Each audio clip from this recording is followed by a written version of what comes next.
Amados e amadas, vos saúdo com a paz de Senhor Jesus, pastor Stanek, pregador do mato. Dessa vez vamos proceder à exposição do livro de Josué, no capítulo 7, que é o texto básico da nossa lição desse domingo próximo. A nossa revista Estudando a Bíblia em Classe. Temos aí a satisfação de estar fazendo a exposição. Já fizemos de muitos textos na anterior e agora, nesse semestre, nós vamos fazer a exposição bíblica, se Deus permitir, de toda a revista, todos os capítulos contidos nessas lições. Gideão vence os medianitas com 300 homens. Esse é o nosso texto básico, ou melhor, esse é o título da nossa lição de domingo, tendo por texto básico Juízes 7, de 1 a 25. É importante você voltar na lição, na exposição do capítulo 6, para ver a origem dos inimigos do povo de Israel: medianitas e amalequitas.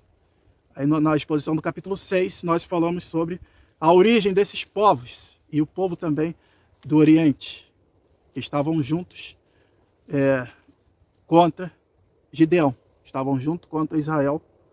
E agora nós vamos entrar na questão da guerra.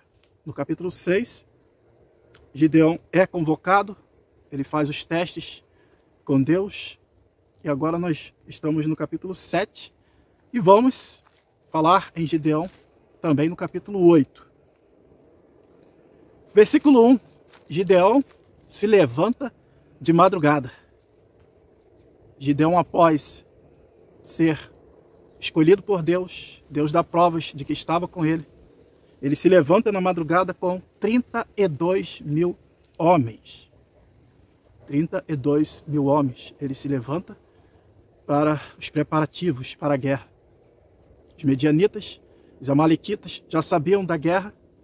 Gideão já tinha tocado a trombeta, a buzina, e o inimigo também já estava se preparando. E Gideão agora se levanta com 32 mil homens. Uma semelhança com Josué. Você percebe que as guerras de Gideão, o anjo vai a ele, tudo é à noite. Josué tinha essa semelhança, que se levantava de madrugada, subia contra o inimigo à noite. Enfim, eles têm essa semelhança. Interessante que Deus disse a Josué: ser forte. E em contrapartida, Deus disse a Gideão: vai nessa tua força. Um, ser forte, e outro, vai nessa tua força. Como entender isso? Não tem como entender. Deus que sonda os corações e que nos vê por dentro e por fora. Mas temos que ter um ponto de equilíbrio entre razão e emoção. O marido tem que ser um ponto de equilíbrio entre a razão e a emoção da sua esposa. Os pais têm que ser um ponto de equilíbrio entre a razão e a emoção dos filhos. Ninguém pode andar só pela razão ou só pela emoção. O pastor deve ser um ponto de equilíbrio entre a razão e a emoção de suas ovelhas. Nós vamos ver em algumas atitudes de Josué e nas atitudes de Gideão, vamos perceber que Gideão era um camarada como Pedro, homem de atitudes. E nós vamos ver algumas atitudes de Josué que demonstram um homem emotivo. Capítulo 7, versículo 6. Nós vamos ver Josué rasgando a sua veste, prostrando no chão e chorando até a tarde, diante do Senhor. Quando Deus queria que ele agisse, ele estava chorando. Do versículo 7 ao 9 do capítulo 7 de Josué, nós vamos ver a oração de Josué. Uma oração cheia de emoções. Como diz, a emoção, a razão, ela comove. A emoção convence. Então Josué está convencido de que eles já estavam derrotados. Ele diz para Deus: agora vão riscar o teu povo de sobre a face da terra. E Deus diz: levanta, por quê você está prostrado?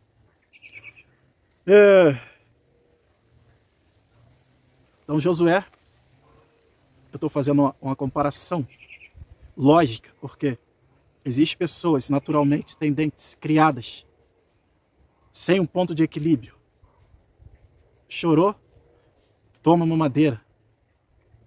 Por isso que não é bom dar tudo que o seu filho pede. Não é bom brigar com a criança ao chorar, pegar no colo, ninar. Deixa ela chorar. Mulher não gosta do homem que concorda com tudo que ela fala, que dá razão a ela em tudo, que não diz um não para ela. Essa mulher se sentirá insegura e vai procurar um homem. Percebe que tem que haver um ponto de equilíbrio. E Deus escolheu o homem para isso. Deus escolheu o homem. Percebe que milhares de famílias estão desandadas, porque a mulher tem de tomar as decisões a partir da emoção, e o homem tem de tomar decisões a partir da razão. E milhões de famílias estão desandadas porque está faltando homem. O homem vira para a mulher e diz: se vira, dá seu jeito, resolve aí. Ser homem é tomar decisões. Como Salomão, uma demonstração de sabedoria, ele usa, em meio à emoção de uma mulher chorando, ele usa a razão e diz: pega a criança e corta ao meio e dê uma parte para cada uma. E a partir do equilíbrio e desequilíbrio emocional, ele soube quem era a verdadeira mãe. Percebe? Então Gideão, esse homem que vai guerrear a guerra do Senhor, ele só precisava saber: Deus está comigo, basta. Tipo Pedrão, o Pedro, discípulo do Senhor Jesus. Corta a orelha do soldado, tá nem aí. Equilíbrio entre a razão e a emoção. Não estou dizendo que Pedro era equilibrado. Estou falando de um homem que vai usar a razão para poder fazer a obra de Deus.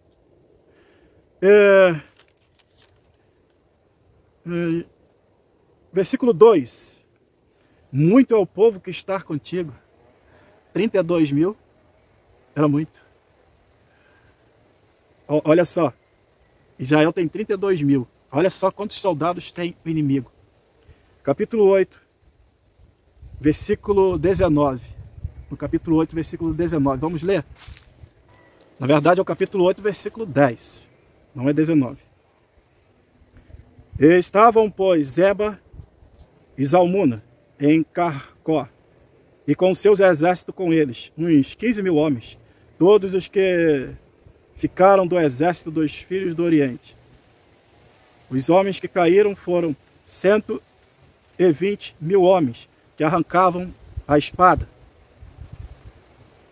120 mil mais 15, 135 mil homens. Era a quantidade do inimigo que Israel iria pelejar nessa guerra. E Deus diz: 32 mil seria uma média de 4 homens para cada soldado do inimigo, e ainda sobraria alguns. Sobraria alguns lá do inimigo. 4 contra 1, ainda mais alguns. Mas Deus diz: é muito. Você imagina Josué nessa cena agora, ele ia cair de rosto no chão. Senhor, voltaram 22 mil. Voltaram 22 mil. Imagina Josué nessa situação. Talvez ele cairia com o rosto em terra. Ficaram 10 mil homens. 10.000 homens. Versículo 2 e 3. Por que Deus disse que tinha muita gente? Porque a glória tem que ser sempre para Deus. Quer que comais, quer que bebais, ou façais qualquer outra coisa que seja para a glória de Deus. Tudo para a glória de Deus. Tu é a honra, a glória e o poder. Dai glória a Deus. Do que resta para o homem é dar glória a Deus, se desviar do mal. Tira o eu sempre da sua vida e bota Deus. Deus me fez passar nessa prova, não é eu passei. Deus me curou, não foi o remédio. Bota Deus na sua vida, que aí Ele realmente vai estar. Toda vez que falar sobre você, aliás, fale pouco sobre você, muito de Deus e nada dos outros. No sentido de falar mal, né? Toda a honra e toda a glória tem que ser para Deus. Deus não queria que eles dissessem, com a minha força, eu venci. Lá na frente os teólogos vão tentar justificar essa guerra. Nós vamos chegar lá. Versículo... Manda voltar os covardes e os medrosos. Está entre o versículo 2 e 3. Manda voltar os covardes e os medrosos. O covarde desperta o sentimento que está ao seu lado. Você conhece covarde? Não, né? É o ato de covardia. Muita gente covarde. Estavam lá com Jesus. Olha só, João 6. Vocês me buscam não pelo que sou, mas porque comeste o pão sem precisar trabalhar. Eles estavam lá, no lugar do milagre, atrás de Jesus, não pelo que Ele é. Igual pessoas interesseiras estão com você, não pelo que você é, mas pelo que você tem. O filho pródigo vai conhecer de perto. Isso aí. As pessoas covardes. Te faz sentir que está ao seu lado. Por isso que a Bíblia diz, o coração, Jeremias 17:9, o coração é enganoso e perverso. Provérbios, insensato é o homem que confia no seu próprio coração. Confia e segue. Então são os covardes e os medrosos. Voltem. E voltaram 22.000. Aí vamos fazer a conta aqui. Volta 22.000.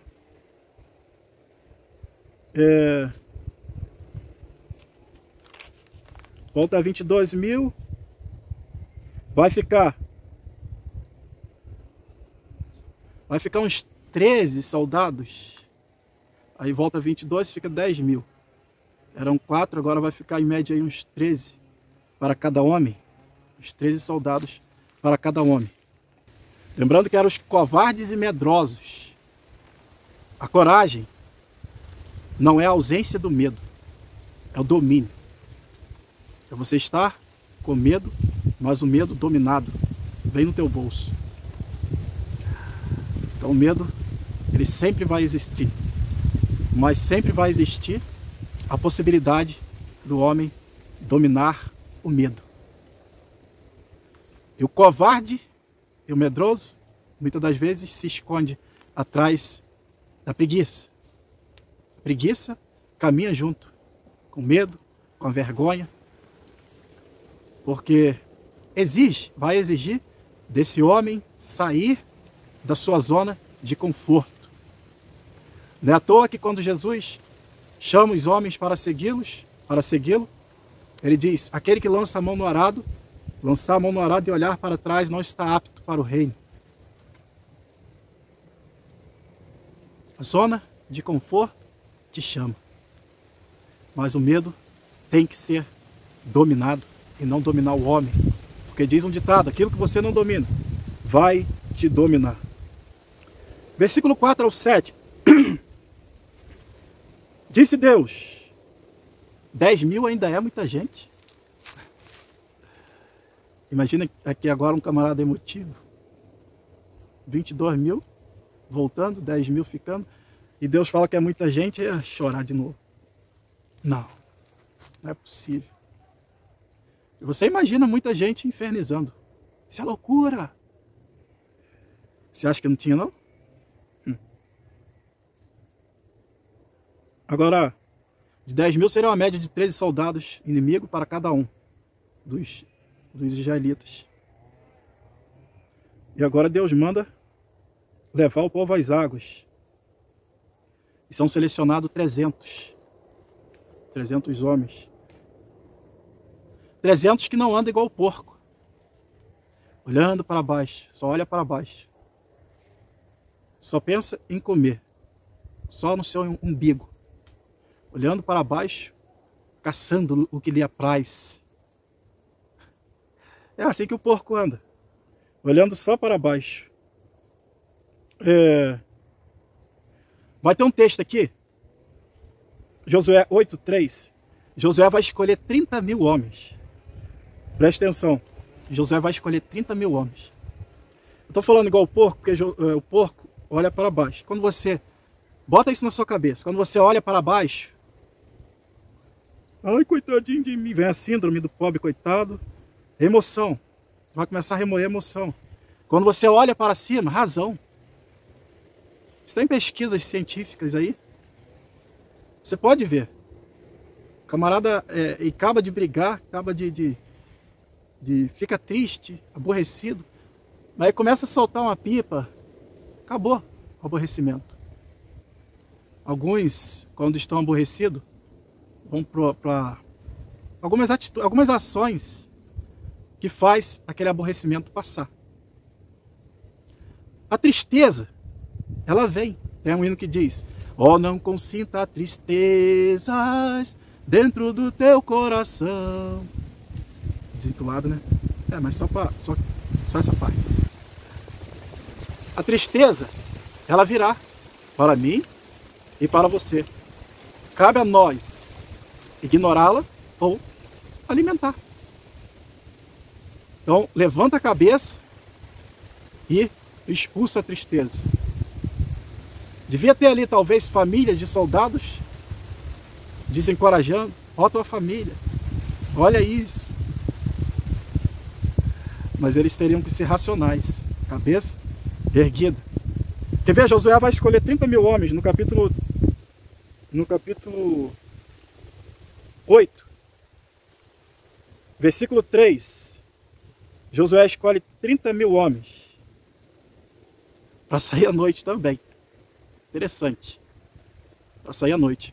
30 mil homens que não tinham medo de bicho-papão. 30 mil homens que não tinham medo da velhinha que sai à noite lá em Minas Gerais. Diz que tem uma velhinha que é encontrada à noite, espanta a turma. 30 mil homens selecionados. 30 mil homens que conseguem dominar o medo. 30 mil homens que são em equilíbrio entre a razão e a emoção. E hoje nós estamos vendo os homens que estão sendo criados com a ausência dos pais, sendo criados só pelas mães. E quando casam, eles precisam de mãe. Eles pensam que a esposa vai ser uma mãe. Porque eles não estão tendo a figura paterna. A maioria dos que estão presos,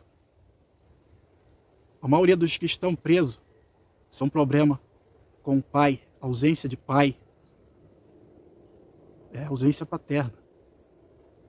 O pai é uma figura de equilíbrio na família. Então nós estamos vendo homens emotivos. Não conseguem tomar decisões, são mais emoção, desequilibrados, que estão sendo criados só com a mãe. Ausência paterna. Aí você imagina esses 300 homens escolhidos por Gideão, por Deus, né? No caso. Dizem que lá em Israel hoje, inspirado nesse texto bíblico, os militares, eles não largam suas armas. Porque esses 300 homens que foram escolhidos, porque eles estavam atentos na hora de beber água. Foram escolhidos por Deus, claro. Então esses, lá em Israel, eles não largam sua arma. Onde quer que for, esteja de serviço ou não, estão com seu fuzil, a sua arma. Legal, você imagina esses 300 ouvindo aí. Cuidado com o bicho-papão, hein? Cuidado com a velhinha que sai à noite. Você imagina agora de... Eu nem fiz essa conta aqui, ó. Eu nem fiz essa conta. Quantos homens de 135 mil, você pode fazer essa conta aí na sua casa. Quantos homens de 135 mil ficaria para cada soldado de Israel? Você pode fazer aí a conta na sua casa aí. 135 mil. E quantos homens dariam para cada soldado? De 10 mil daria 13. Sobraria alguns. 32 mil, 4. E agora são 300. Quantos homens? Faz aí a conta aí. Versículo 8. Gideão manda manda todos voltarem às suas tendas. Aqueles que foram reprovados, voltem às suas tendas. E ele seguiu com os 300, tomando provisões, comida, a buzina, o cântaro. Tomou provisões e saiu com os 300. Versículo... Lembrando que esse processo, no capítulo 7, versículo 1, diz assim: levantando-se Gideão de madrugada. Esse processo possivelmente durou aquele dia todo, da madrugada. E agora, quando ele está saindo com os 300, já é noite de novo. Já é noite de novo. Porque no versículo 9, diz assim: naquela noite,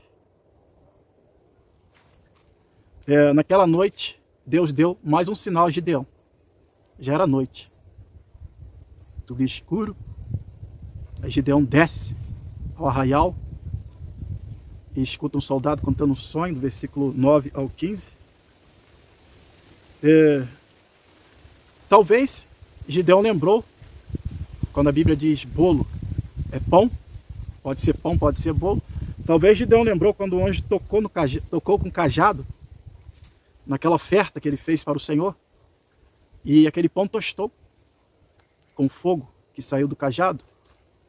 Talvez ele tenha lembrado desse fato, porque é mais um sinal de encorajamento que ele vai dar, que Deus vai dar a ele.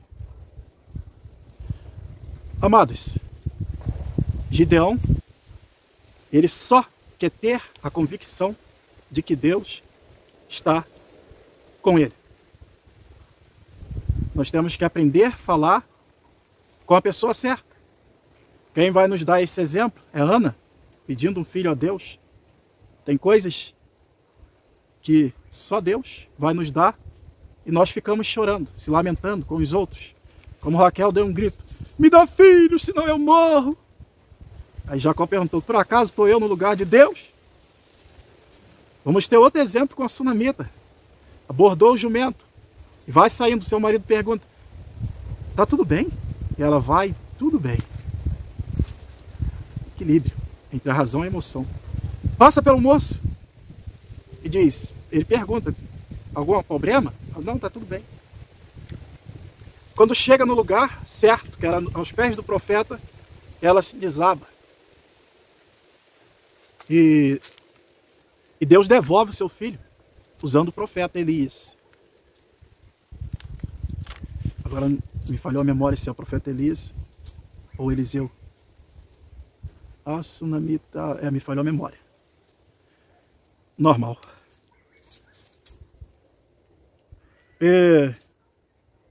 Versículo 16. Gideão separa 3 companhias. Está lá próximo ao acampamento, bem próximo ao acampamento deles. Eles estão dormindo. Existiam os sentinelas. E agora Gideão se aproxima pouco depois de meia-noite. quando já havia trocado as sentinelas. Os soldados que estavam ali agora estavam meio grogue de sono, meio lá, meio cá. Aí Gideão se aproxima, não sei se o Senhor os fez dormir. Sei que Deus está nessa guerra. O Senhor é o nosso general de guerra.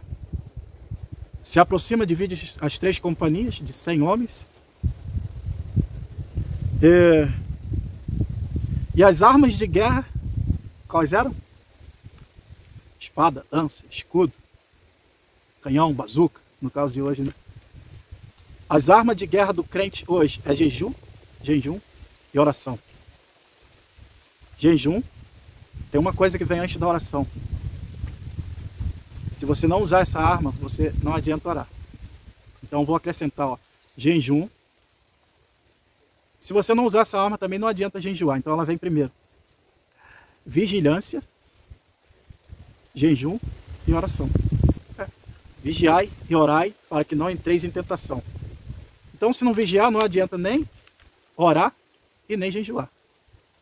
Então, vigiar, estejai, pois, apercebido, diz o apóstolo Pedro. O diabo vive ao vosso derredor, bramando como um leão, buscando a quem possa tragar.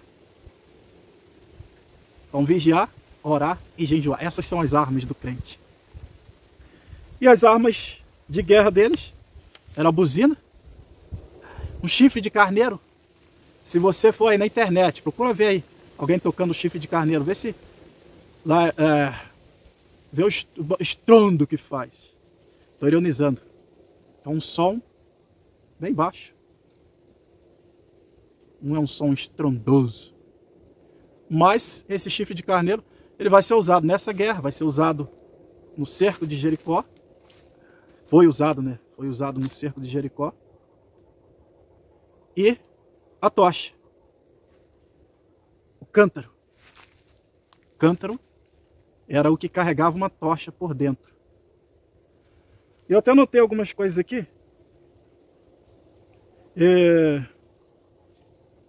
Muita gente tem medo. Muita gente tem medo de tocar a buzina. Medo de tocar a buzina. Estão com medo de tocar a buzina. Com medo do inimigo, do Satanás. Esquecendo que Deus é o grande general de guerra que entra na guerra conosco. Interessante. Eles estão armados com buzina e com a tocha, com cântaro. Essas são as 2 armas. E Deus nos mandou tocar a buzina. E muita gente não toca com medo, covarde. Encostou a buzina, que é a Bíblia Sagrada. Até porque não vivem ela. Então não tem como tocar, tem que ficar com medo do inimigo, acuado. Muita gente com medo de quebrar o cântaro. O cântaro, quando era quebrado, aparecia tocha de fogo, clarão, luz.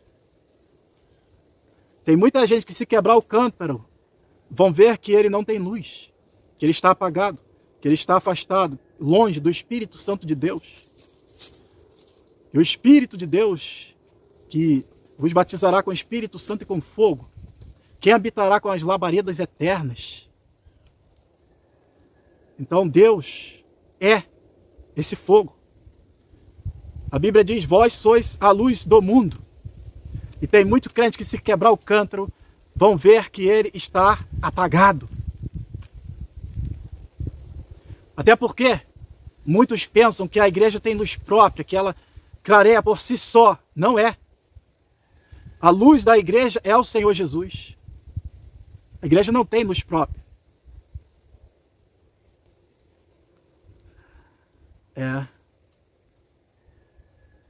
Para que resplandeça a vossa luz, e vejam vossas boas obras, e glorificam o vosso Pai que está nos céus.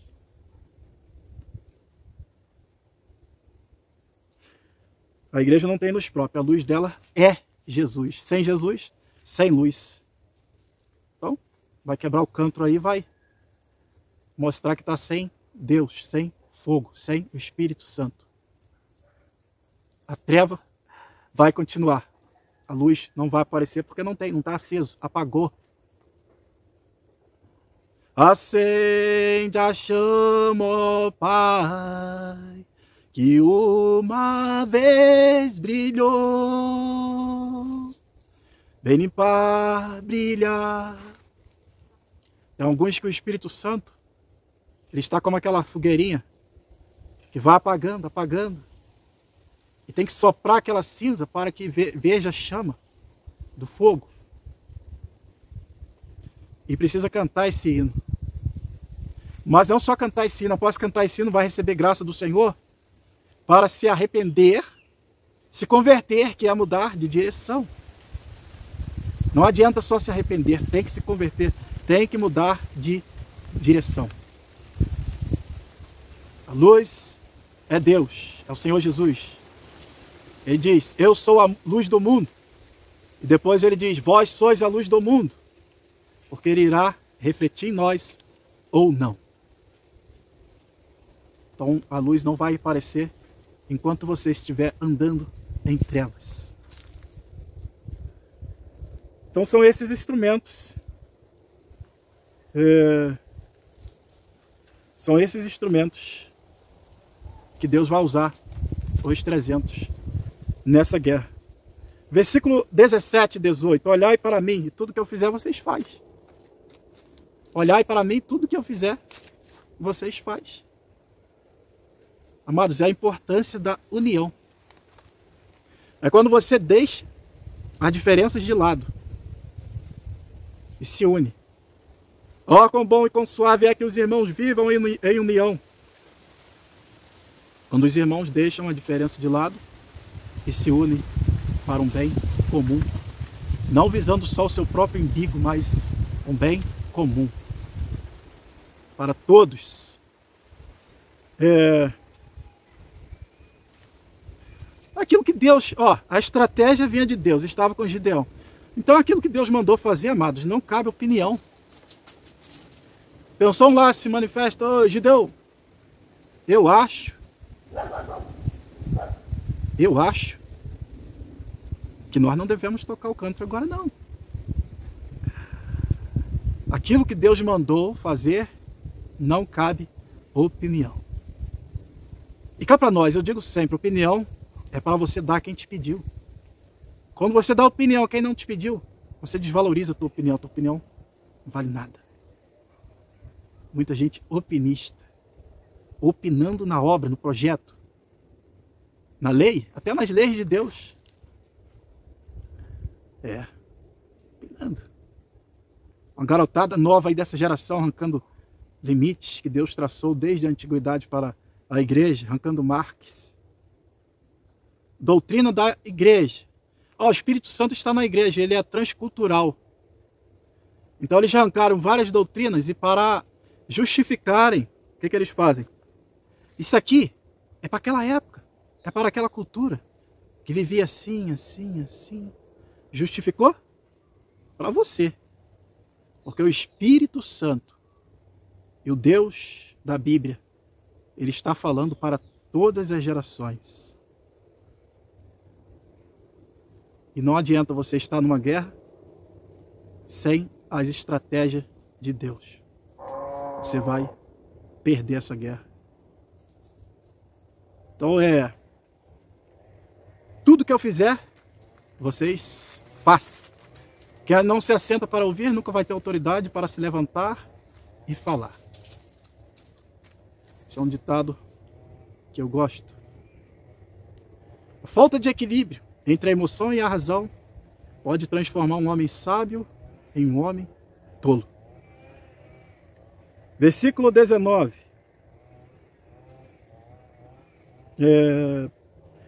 Gideão se aproxima do acampamento após a troca da guarda, depois da meia-noite, depois da troca dos soldados, como eu disse, estavam meio atordoados de sono.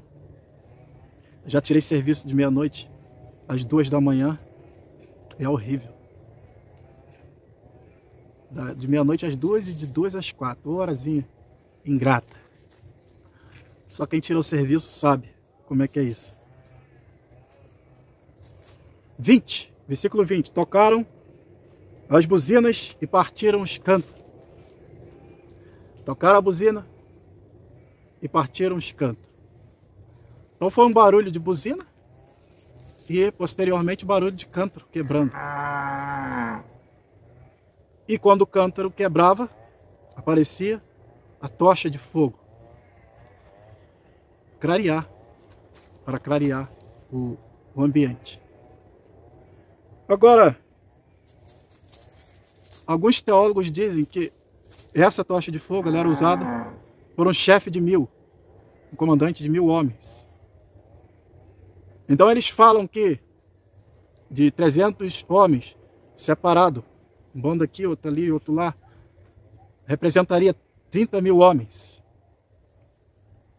tentando olhar a guerra do lado humano, tentando talvez justificar a guerra, humanizando a guerra. Logicamente, quem usava um cântaro, uma tocha daquela, era um chefe de 1000 homens, mas não justifica a guerra. Nós vamos ver isso.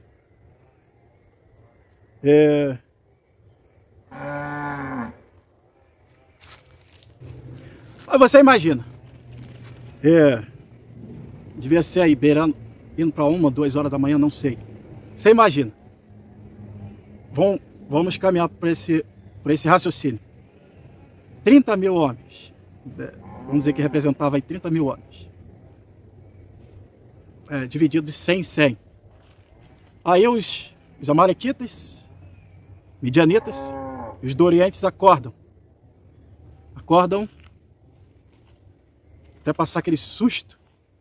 Eles vão ver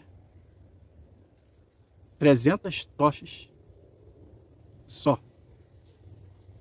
Eles vão ver 300 tochas. Quer dizer, se eles supôssem, vamos dizer que eles achassem que fosse 30.000 homens, eles iam sair para a peleja. E seria uma guerra ganha, fácil. 30.000 homens? Seria fácil para 135.000. Tudo ali espalhados como gafanhotos. Talvez lutavam, com certeza lutavam montados no camelo, eles tinham muitos camelos. Mas, versículo 22, ele vai quebrar essa ideia. O barulho dos jarros, olha só o que eles falam, o barulho dos jarros quebrando. E o barulho da buzina. Bom, essa buzina não faz tanto barulho, e nem um cântaro faz tanto barulho.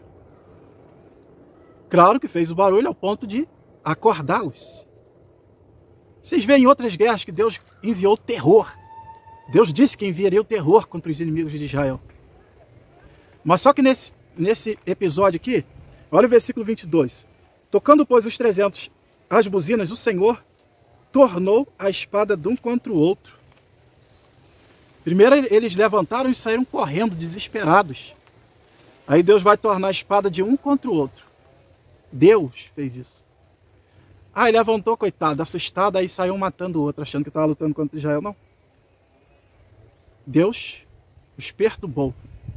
E eles se mataram. Na verdade, se você for ver essa guerra lá na frente, esses que se mataram, vai estar no capítulo 8, versículo 9, foram 120.000. 120.000.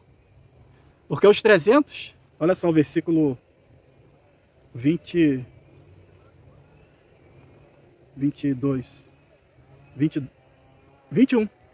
Versículo 21. E ficou cada um no seu lugar ao redor do arraial. Então todo o exército deixou a correr e gritando fugiram.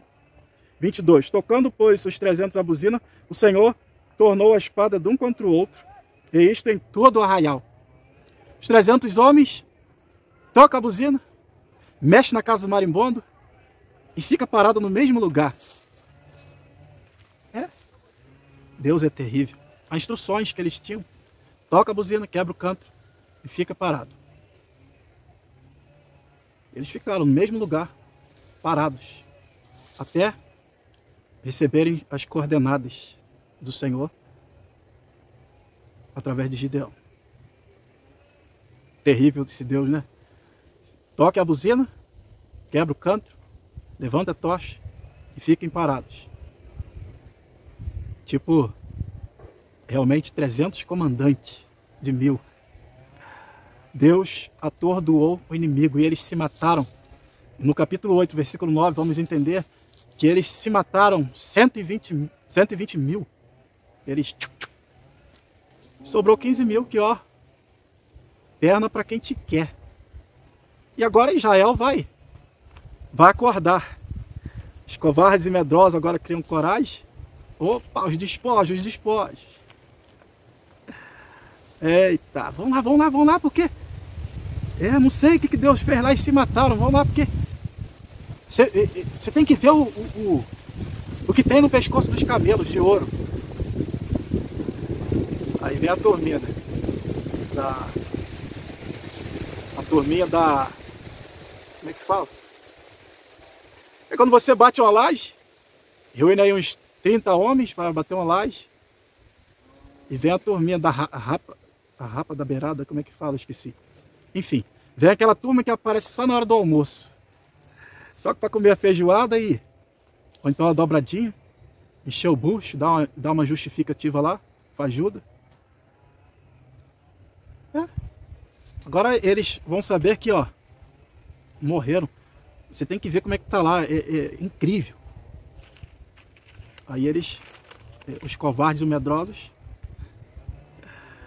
agora eles saem da zona de conforto, atrás de recompensas. É o que eu falei lá no começo. Estão seguindo o Senhor por causa do pão que perece. Aqueles que dão aquela falsa sensação que estão do seu lado. Estão sim. Agora eles estão, porque agora eles estão vendo vantagem. 120 mil homens se derrotaram entre si. E agora eles estão vendo vantagens. Os camelos eram um cordão de ouro no pescoço. Cuidado quando você está na pior, os covardes te largam. Quando você levanta a cabeça, eles voltam.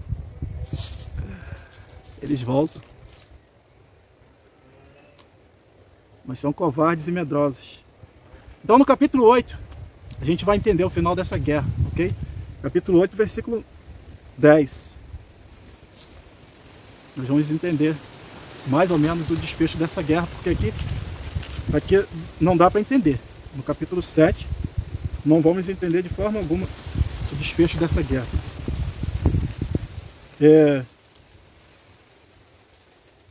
Versículo 22 eu já li. Então os homens de Israel, de Naphtali, de Asser e de todo Manassés foram convocados e perseguiram aos medianitas. Também Gideão enviou mensageiros a todas as montanhas de Efraim, dizendo: descei ao encontro dos medianitas e tomai-lhes as águas até Bet-bera, a saber, o Jordão. Convocados, pois, todos os homens de Efraim, tomaram-lhe as águas de Bet-bera e o Jordão. E prenderam 2 dos príncipes dos medianitas, Oreb e a Zeeb, e mataram Oreb na penha de Oreb, e a Zeeb mataram no lugar de Zeeb. E perseguiram os medianitas e trouxeram as cabeças de Oreb, de Zeeb, a Gideão, da além do Jordão. Entendeu? O texto não fala do desfecho da guerra. Nós vamos entender isso aí no capítulo 8, que será o nosso próximo assunto, da nossa próxima lição. Mas eles vão ver a mão de Deus com Gideão.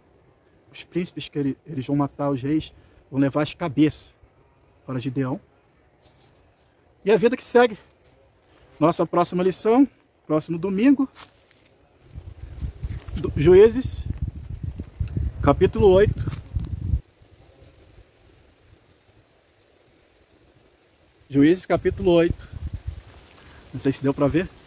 Do 1 ao 35 tem como título: Gideão apazigua os efraimitas e mata 2 reis. Se você gostou dessa exposição, se inscreve no nosso canal, dá o seu joinha, compartilhe.